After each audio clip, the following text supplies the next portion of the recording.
Gênese no lar, Evangelho no coração. Manhã do dia 14 de julho do ano de 2020. Vamos agradecer ao Senhor pela oportunidade de mais um dia, o dom da vida. Amigos, família, trabalho, estudo, convívio espiritual. Que sejamos inspirados nesta manhã para o nosso crescimento e servir melhor. Tema de hoje: pensar em Deus, respeitar a vida. Nós vamos abrir o Evangelho segundo o Espiritismo no seu capítulo 14. Honrai o vosso pai e a vossa mãe.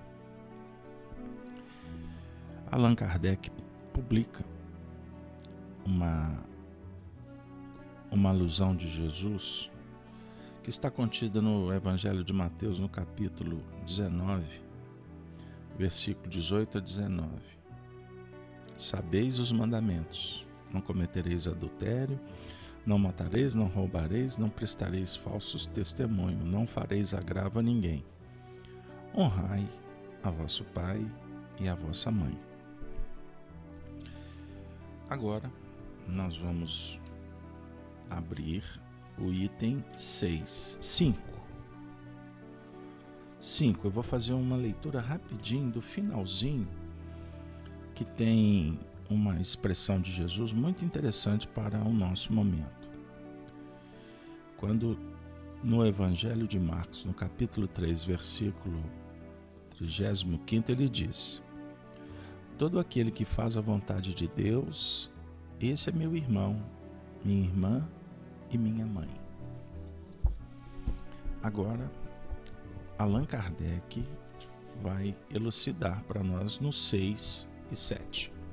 Item 6. Singulares parecem algumas palavras de Jesus, por contrastarem com a sua bondade e a sua inalterável benevolência. Os incrédulos não deixaram de tirar daí uma arma, pretendendo que ele se contradizia. Fato, porém, irrecusável é que sua doutrina tem por base principal, por pedra angular, a lei de amor e de caridade. Ora, não é possível que ele destruísse de um lado o que do outro estabelecia. Donde está a consequência rigorosa? Se certas proposições suas se acham em contradição com aquele princípio básico, é que as palavras que se lhe atribuem foram ou mal reproduzidas, ou mal compreendidas, ou não são suas. Item 7. Causa admiração e com fundamento que, neste passo, mostrasse Jesus tanta indiferença para com seus parentes e, de certo modo, renegasse sua mãe. Pelo que concerne a seus irmãos, sabe-se que não o estimavam. Espíritos pouco adiantados, não lhe compreendiam a missão. Tinham por excêntrico o seu proceder, e os seus ensinamentos não os tocavam, tanto que nenhum deles o seguiu como discípulo. Disse-ia mesmo que partilhavam, até certo ponto, das prevenções de seus inimigos. O que é fato, em suma, é que o acolhiam mais como um estranho do que como um irmão, quando aparecia a família. João diz positivamente no capítulo 7, versículo 5, que eles não lhe davam crédito. Quanto à sua mãe, ninguém ousaria contestar a ternura que lhe dedicava. Deve-se, entretanto, convir igualmente em que também ela não fazia ideia muito exata da missão do filho, pois não se vê que lhe tenha nunca seguido os ensinos,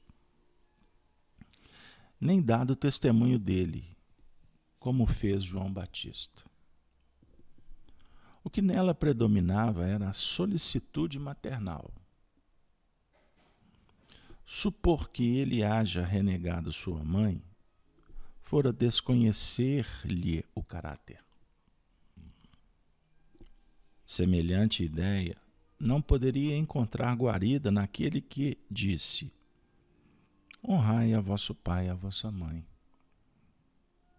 Necessário, pois, se faz procurar outro sentido para suas palavras, quase sempre envoltas no véu da forma alegórica. Ele, nenhuma ocasião desprezava de dar um ensino. Aproveitou, portanto, a que se lhe deparou com a chegada de sua família, para precisar a diferença que existe entre a parentela corporal e a parentela espiritual.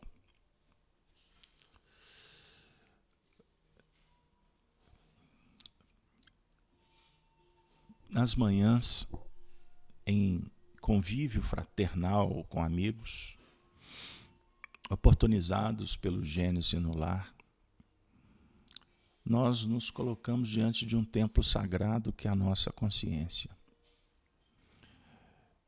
E nos colocamos além de joelhos diante do Mestre Senhor,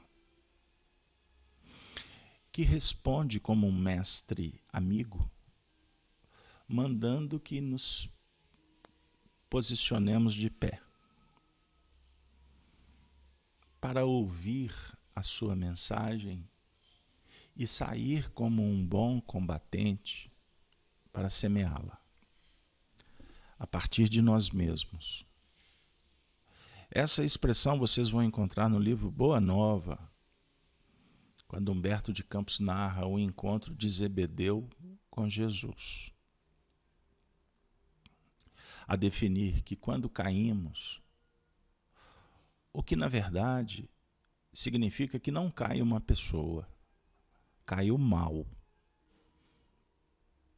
O homem deve sempre estar de pé, na posição ereta, buscando dignidade, honra, força, para continuar a caminhada com humildade, procurando a justiça, dando a cada coisa o seu valor e, além do mais, se harmonizando para que os movimentos sejam sincronizados conforme os ditames da lei divina, que apontam o momento oportuno, a pessoa devida, a oportunidade favorável. É um desafio. Limpar os óculos para quem usa, para poder enxergar sempre com perfeição. E não caminhar pela senda da ilusão de um mundo dual, que quando luz se manifesta, ela faz sombra. O tempo todo lidamos com a luz e com a sombra. O assunto fala de família, fala de honrar pai e mãe,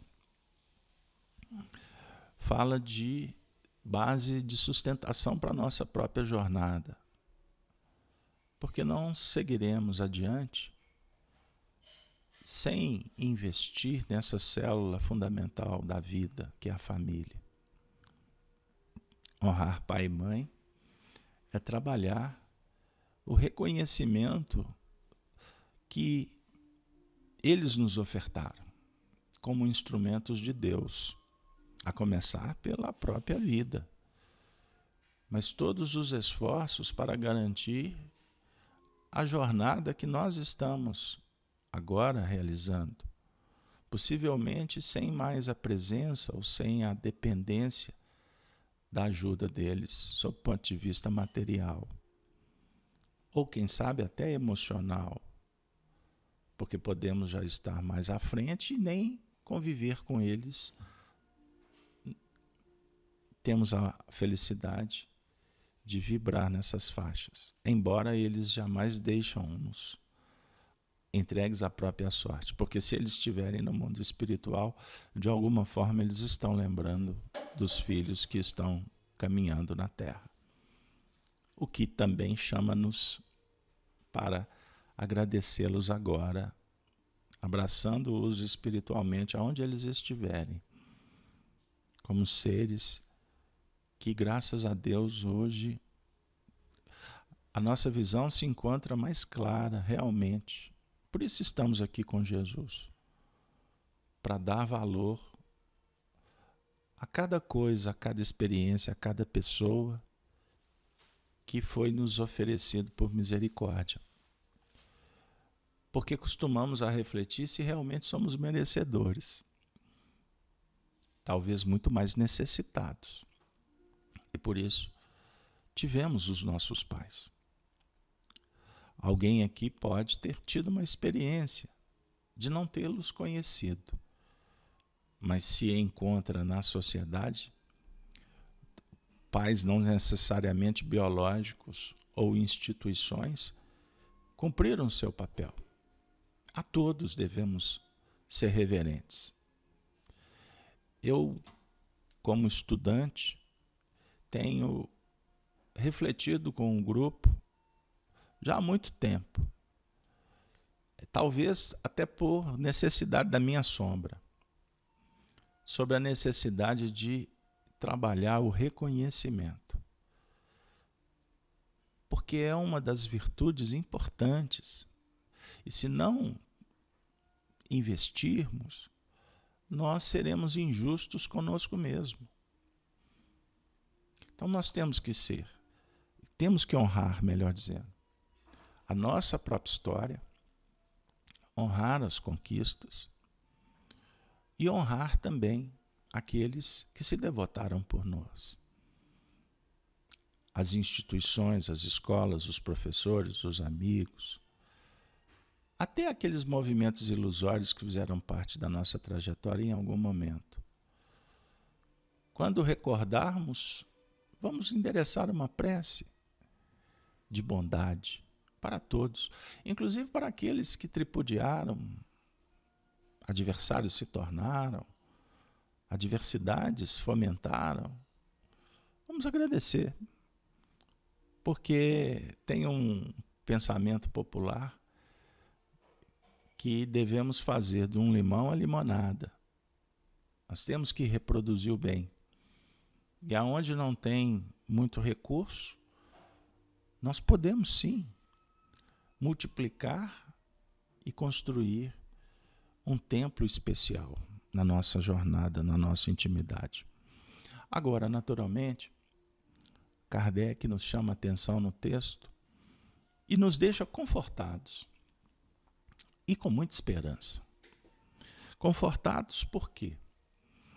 Ele, Jesus, que tem a pedra angular da sua missão, a sua doutrina, o amor e a caridade, ele reencarnou num lar que foi definido num planejamento especial. Filho de José e Maria, um carpinteiro e uma mulher simples, de uma família comum. Eles não tinham, vamos dizer assim, tradições, posses. E começa uma jornada sendo essa família rejeitada no acolhimento até no momento do parto. A criança nasceu entre animais, numa estrebaria, no conforto do hotel, nenhuma vaga. E ali, em meio aos animais, a luz se faz. E representa a simplicidade, representa a pureza, representa um local onde os animais se alimentavam, a definir que esse alimento divino veio para a humanidade e que nós temos que descobrir aonde encontrá-lo. Isso é uma figura, isso é uma imagem simbólica muito especial, muito legal. A definir, talvez, que as histórias familiares, aquelas que prodigalizaram um início em meio a muitas carências, dificuldades, quando nos recordamos, aqueles que puderam passar por esse expediente agora, o nosso coração se encanta. E nos sensibilizamos porque naturalmente vai passar um filme da luta dos seus pais, por terem feito tanto por vocês. Eu tive esse privilégio também. Fiquei órfão com 12 anos de pai. Minha mãe teve que lutar. Nunca trabalhou fora de casa, teve que estudar. Ser funcionária da prefeitura, ela teve que passar num concurso sem escola, ela teve que fazer supletivo. Passou por uma vida onde tinha dias que era arroz e ovo, mas sempre com muita alegria. E de vez em quando tinha um ingrediente legal, que era uma banana frita que eu aprendi a fazer, depois de queimar muito o dedo. Banana verde, quantas coisas boas eu me recordo. E vi cenas como, desculpe a vaidade de contar uma história, mas para ilustrar, de alguém bater na porta da minha casa, com o armário vazio, um armário na cozinha de lata, que tinha uma tomada, e um dia nós fomos lavar a cozinha, enchemos a cozinha de água, aí o bobo do meu irmão ligou um equipamento elétrico lá, todo mundo tomou choque.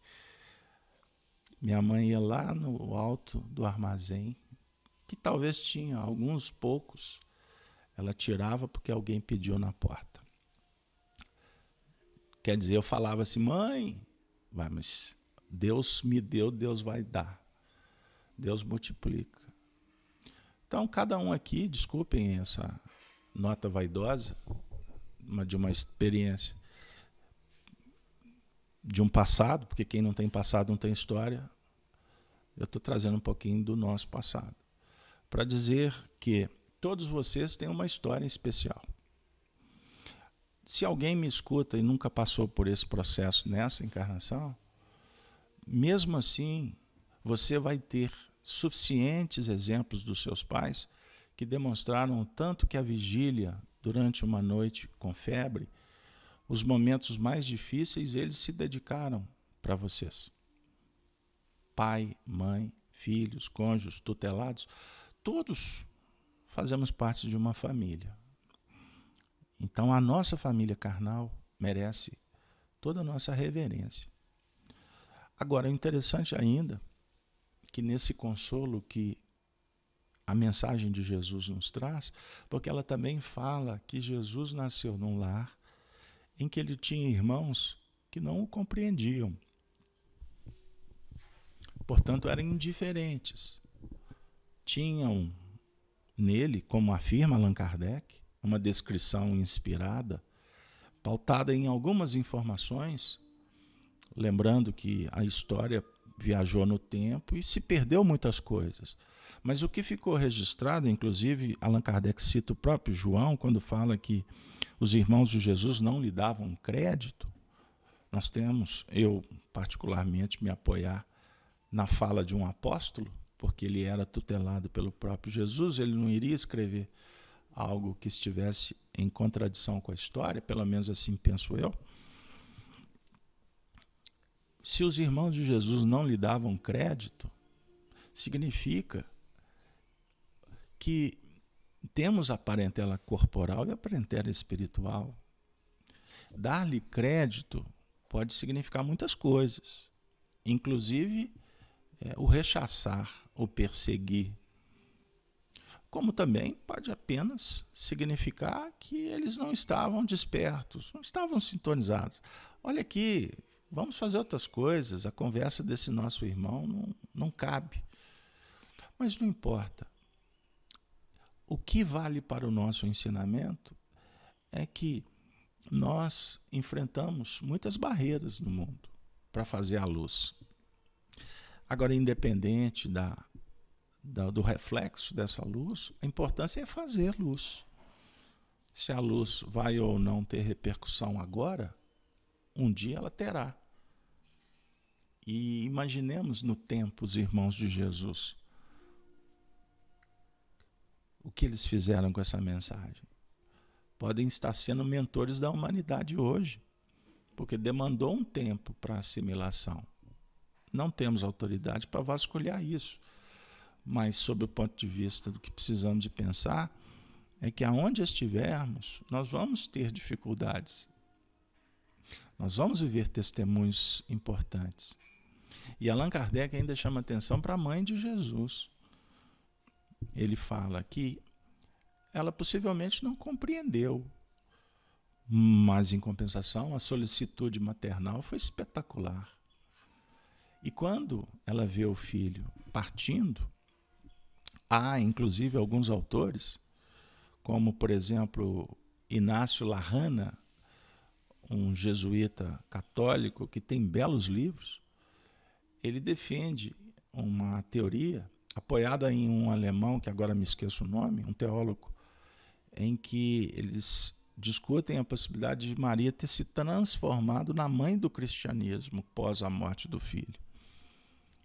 Porque ela era um ser extremamente especial, divino, puro.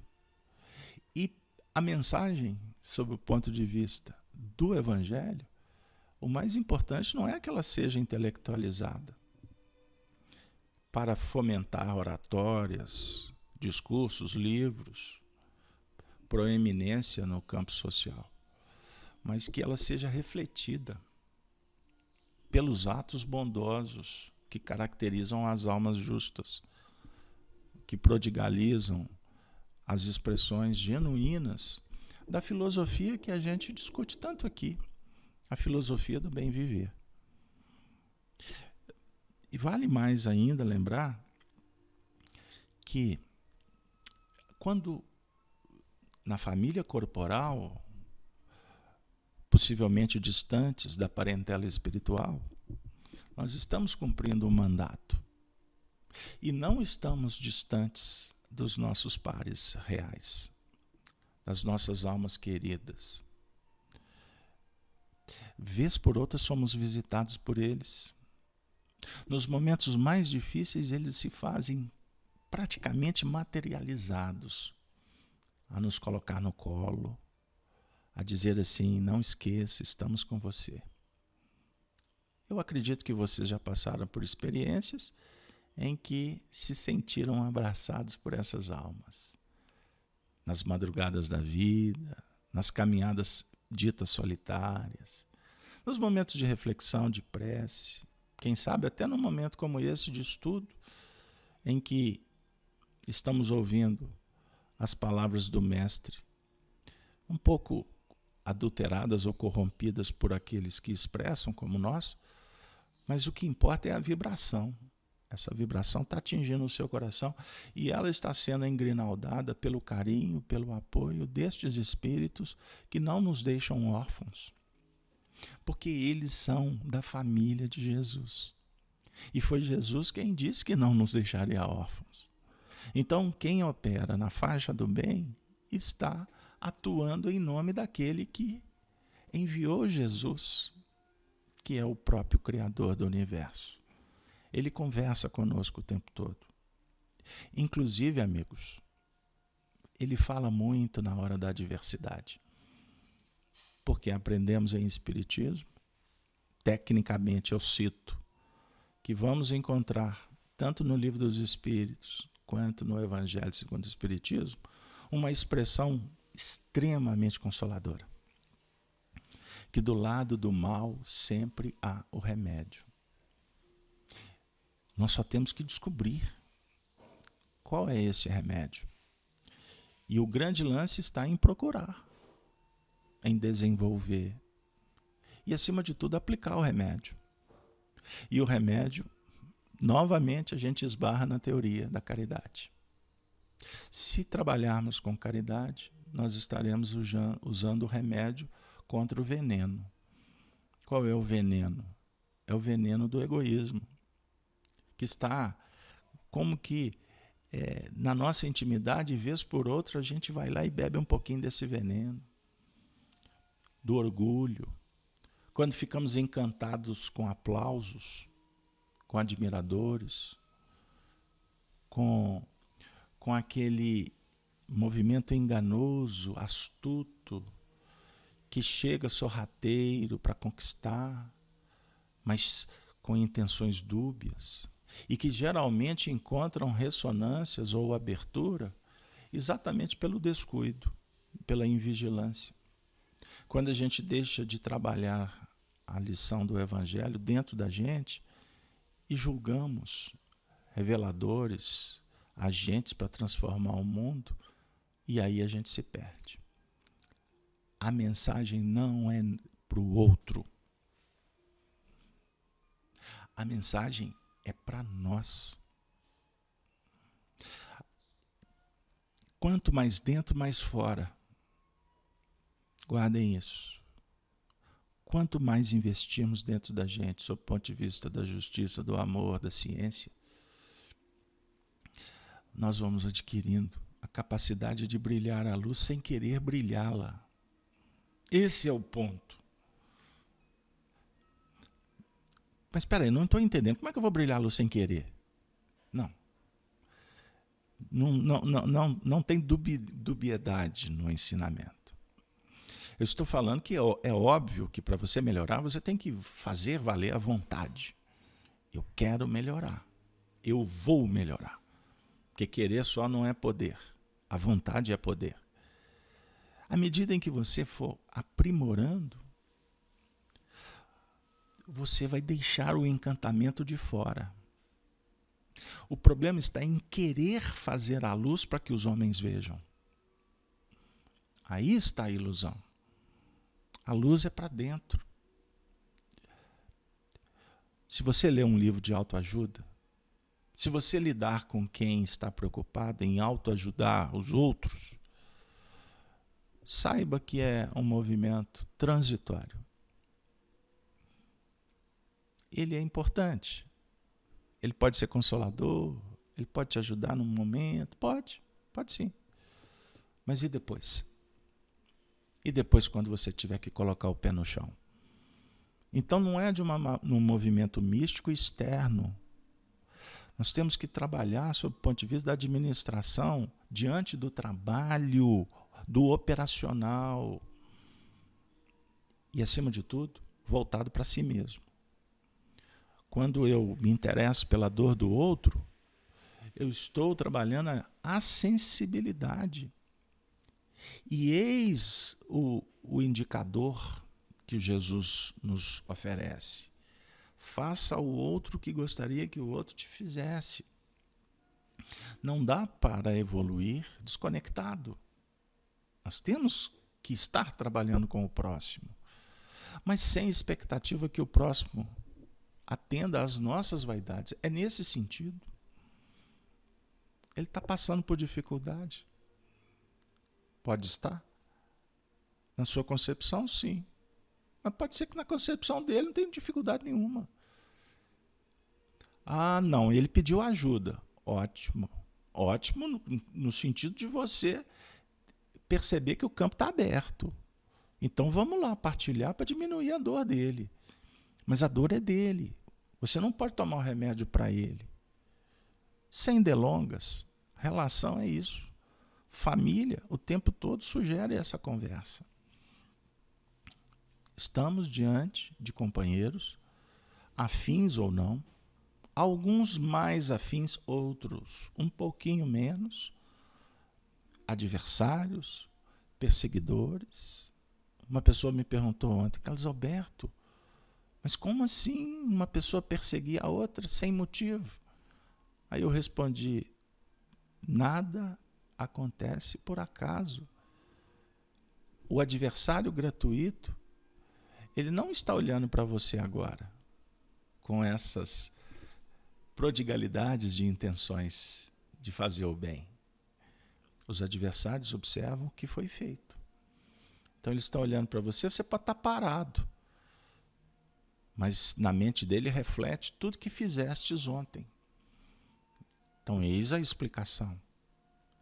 Jesus, mais à frente, numa festa, reunido com os discípulos, Maria e seus irmãos se apresentam, conforme lembra Allan Kardec. Alguém chegou dizendo, sua mãe e seus irmãos estão lá fora. Aí ele apontou para todos que estão participando do Gênese no lar e disse, quem é minha mãe? Quem são meus irmãos? A não ser aqueles que fazem a vontade do meu Pai. Ele estava apontando para vocês. Ele está direcionando a fala para todos nós. Ele está nos convidando para sermos mães, irmãos, parentes dele. Nos compete fazer a vontade do Pai. Abençoando, amando, perdoando. Sempre.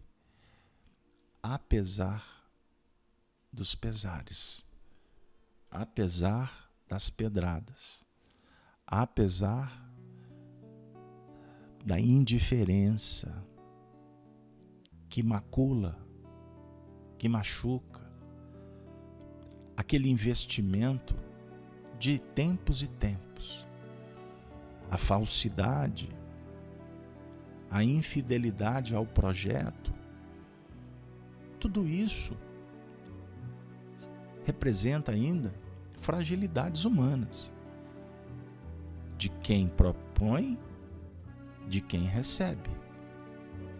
Porque a partir do momento que você estiver mais dentro, estando mais fora das ilusões, quando isso bater na sua porta, como afirma a linguagem popular, você vai tirar de letra. Porque você sabe que isso é apenas fragilidade, infantilidade, imaturidade. Compete a você não ficar sintonizado com a treva. Proaja. Ofereça o bem.